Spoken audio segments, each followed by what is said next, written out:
Makanya kita mengimani qadar itu baik dan buruk. Jadi Allah mengetahui.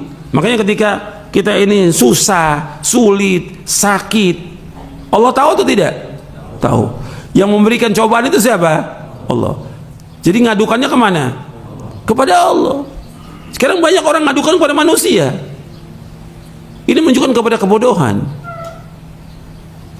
Apa yang menimpa kita, menimpa keluarga kita, menimpa masyarakat dan umat Islam, Allah Maha tahu. Dan Allah memberikan cobaan. Tapi kenapa dia adukan kepada manusia?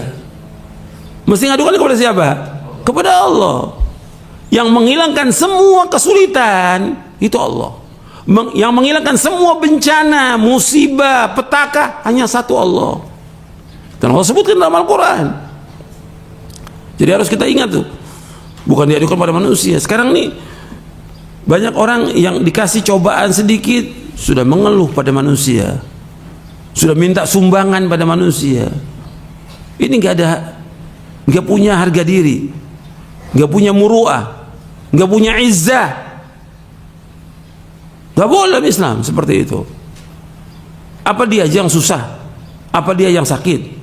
Semua orang tahu. Sampai di foto dia lagi sakit biar orang tahu. Nggak boleh dalam Islam seperti itu. Cukup dia sakit diadukan kepada Allah. Allah sedang uji dia. Apakah dia beriman tidak kepada takdir yang baik dan buruk? Allah sedang uji dia. Dengan itu, dengan kalau dia redho, dia sabar, Allah akan hapuskan dosanya. Allah akan angkat derajatnya. Mungkin dengan cobaan dan ujian itu Allah akan masukkan dia ke dalam sorga dengan sebab itu. Itu harus kita ingat. Bukan diadukan pada manusia. Sekarang kan banyak tuh. Ada kejadian gini. Oh, ini ada penuntut ilmu. Bahkan ustadz lagi. Ustadz. Ini ustadz lagi susah. Kok lagi susah diceritakan pada orang? Waktu dia susah Allah tahu atau tidak? Allah tahu. Yang memberikan ujian dia susah siapa? Allah. Adukan kepada Allah. Allah pasti akan memberikan jalan keluar yang terbaik buat dia. Tapi jangan adukan kepada manusia. Jangan. Karena Allah sebutkan dalam Al-Quran, wa may yattaqillaha yaj'al lahu makhraja wa yarzuqhu min haitsu la yahtasib. Barang siapa yang bertakwa kepada Allah, Allah bukakan jalan keluar bagi dia. Allah akan berikan rezeki dari arah yang tidak diketahui. Tapi dia harus bertakwa kepada Allah. Bukan dia mengadu pada manusia, minta-minta pada manusia. Itu menghinakan diri kepada manusia. Dia nggak percaya kepada tauhid rububiyah, nggak yakin dia kepada rububiyah Allah, nggak yakin.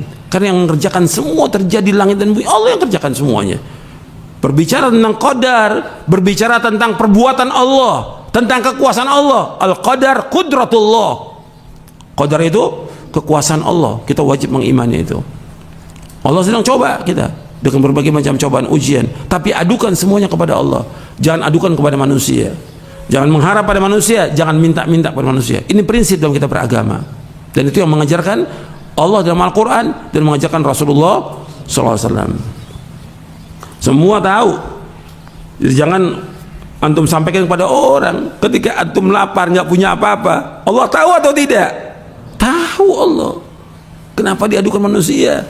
Di WA, saya ini lagi susah, lagi sakit. Ustadz kabarin ke murid-muridnya. Ini kan kebodohan. Ini menghinakan diri pada manusia yang tidak boleh dalam Islam, tidak boleh. Mana ada sahabat seperti itu? Lapar, ngadukan orang, saya lapar. Nggak ada sahabat seperti itu. Yang kehidupan para sahabat lebih susah, lebih fakir, lebih miskin daripada kita sekarang ini. Susah kehidupannya. Tapi mereka sabar dengan apa yang Allah berikan. Karena Allah tahu tentang apa yang mereka tahu bahwa Allah ini mengetahui tentang apa yang mereka alami. Jadi jangan adukan kepada manusia, jangan adukan semuanya kepada Allah. Itu orang beriman. Kita bicara masalah iman dan ilmu kita ini manfaat atau tidak dengan ujian ini. Dan semua yang terjadi ini sudah tercatat di Lauh Mahfuz. 50.000 tahun Allah ciptakan. Makanya kita baca ini. Nggak akan berubah sudah, apa yang di Lauh Mahfuz tidak berubah, tetap seperti itu. Yang hanya tahu hanya Allah, nggak ada yang tahu. Nabi-nabi, Rasul nggak ada yang tahu. Yang Allah tuliskan di Lauh Mahfuz. Yang kedua yaitu Al-Kitabah. Jadi yang pertama ilmu, yang kedua Al-Kitabah, yaitu mengimani bahwa Allah SWT telah mencatat seluruh takdir makhluk di Lauh Mahfuz. Nabi SAW bersabda, kataballahu maqadir al-khalaiq qabla an yakhluqa as-samawati wal arda bi 50 alf sanah.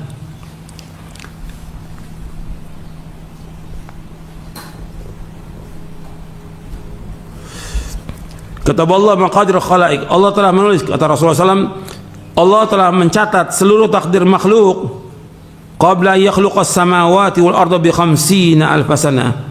Allah telah mencatat seluruh takdir makhluk 50.000 tahun sebelum Allah menciptakan langit dan bumi. Hadis ini sahih, diriwayatkan oleh Imam Muslim, Tirmidzi, Ahmad, Abu Daud, At-Tayalisi dari sahabat Abdullah bin Amr bin As radhiyallahu anhuma.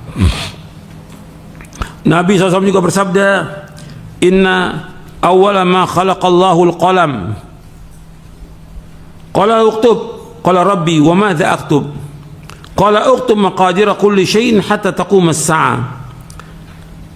Nabi SAW bersabda, yang pertama kali Allah ciptakan adalah qalam, yaitu pena. Lalu Allah berfirman kepadanya, tulislah. Ia menjawab, wahai Rabbku, apa yang aku harus tulis? Allah berfirman, tulislah takdir segala sesuatu sampai terjadinya kiamat. Hadisnya sahih, riwayat Abu Daud, Tirmidzi, Ibnu Abi Hasan Kitab Sunnah, Al-Ajur al-Syariah, Ahmad dalam musnadnya, Abu Daud At-Talisi dari sahabat Ubadah bin Samit radhiyallahu an. Hadis ini sahih. Jadi suruh tulis tentang seluruh takdir makhluk. Jadi semua sudah tercatat ini. Apa yang terjadi, apa yang akan terjadi, nggak ada satupun yang terluput dari ilmunya Allah, dan nggak ada yang terluput dari apa yang Allah sudah catat di Lauh Mahfuz. Jadi kita sekarang ini yang kita lakukan ini semuanya sudah tercatat di Lauh Mahfuz, semuanya. Sampai manusia masuk surga, masuk neraka, Allah sudah catat semuanya lengkap. Tapi tidak ada satupun yang tahu, nggak ada. Malaikat-malaikat nggak ada yang tahu. Hatta Rasulullah SAW juga tidak tahu apa yang Allah sudah catat di Lauh Mahfuz, tidak tahu. Jadi nggak ada yang tahu seperti ini. Ini hanya Allah yang tahu. Ilmunya hanya Allah yang tahu. Allah berfirman dalam surah Al-Hajj ayat 70, alam ta'lam anna Allah ya'lamu ma fis sama'i wal ard, inna dzalika fi kitabin, inna dzalika 'ala Allah yasir. Tidaklah engkau tahu bahwa Allah mengetahui apa yang di langit dan di bumi? Sungguh yang demikian itu sudah terdapat dalam sebuah kitab, yaitu Lauh Mahfuz. Sesungguhnya yang demikian itu sangat mudah bagi Allah. Artinya Allah mengetahui semua yang di langit, semua yang di bumi, semuanya. Nggak ada satupun yang terluput. Tadi sudah kita bahas tentang ayat dalam surah Al-An'am ayat 59. Antum bisa bayangkan, nggak ada satupun daun yang jatuh di seluruh dunia ini, melainkan Allah tahu daun yang jatuh, daun yang kering, daun yang basah, biji yang tumbuh, semua tahu. Jadi apa yang ada di langit, di bumi, di dalam lautan, semuanya Allah tahu. Nggak ada yang terluput dari ilmunya Allah.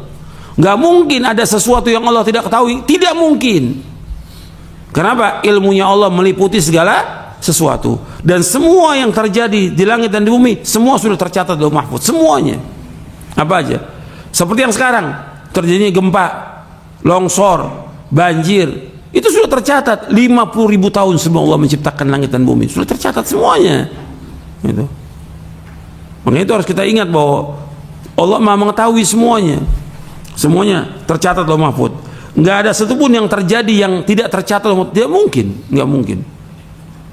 Semua sudah tercatat. Karena yang mengatakan demikian Allah dalam Al-Quran dan juga Rasulnya Sallallahu Alaihi Wasallam.